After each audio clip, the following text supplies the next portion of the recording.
another food vlog. Shout out again to my TLE teacher, Mary Grace Lucar. What am I going to do this time? I am going to do a vegetable salad with dressing. Sounds easy, right? I'm going to make a kind of Thousand Island dressing. I'd like to make it as my own, so I will put a little variation to the basic and usual Thousand Island dressing. I added 2 ingredients to the basic Thousand Island dressing. What are the 2 ingredients? We'll find out later. First, I will going to make the dressing.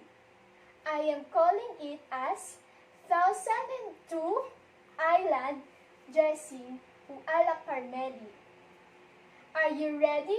Here we go! Here are the ingredients.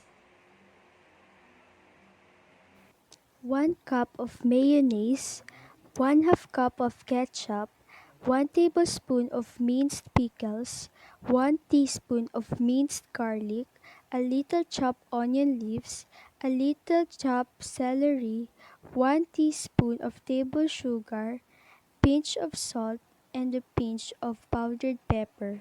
And the other 2 ingredients which I love, so I added them to my dressing, are 1 tablespoon of raisins and 1 tablespoon of grated cheese. All you have to do is to mix all the ingredients in a bowl. Starting with Mayonnaise,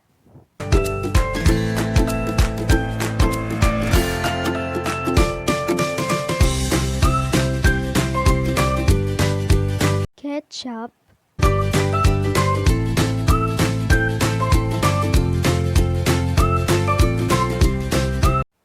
minced pickles,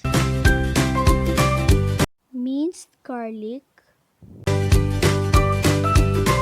onion leaves, celery,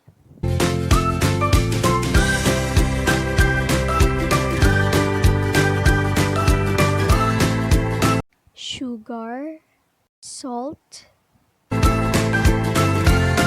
powdered pepper.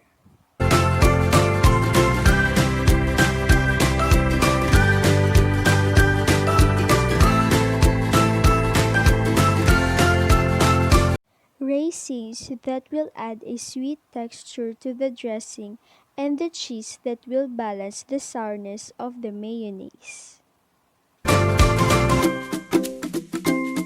Mix the ingredients very well.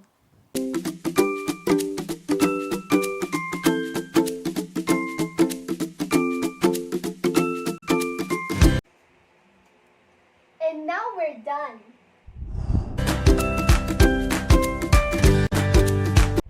For my vegetable salad, I have here fresh lettuce,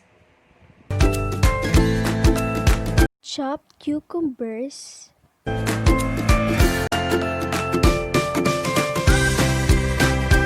thinly sliced carrots.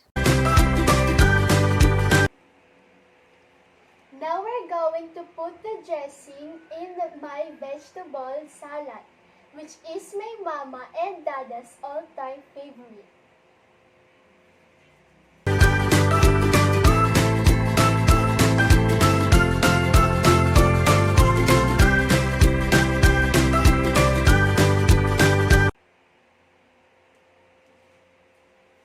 I call this veggie salad with 1002 Island dressing a la Carmeli.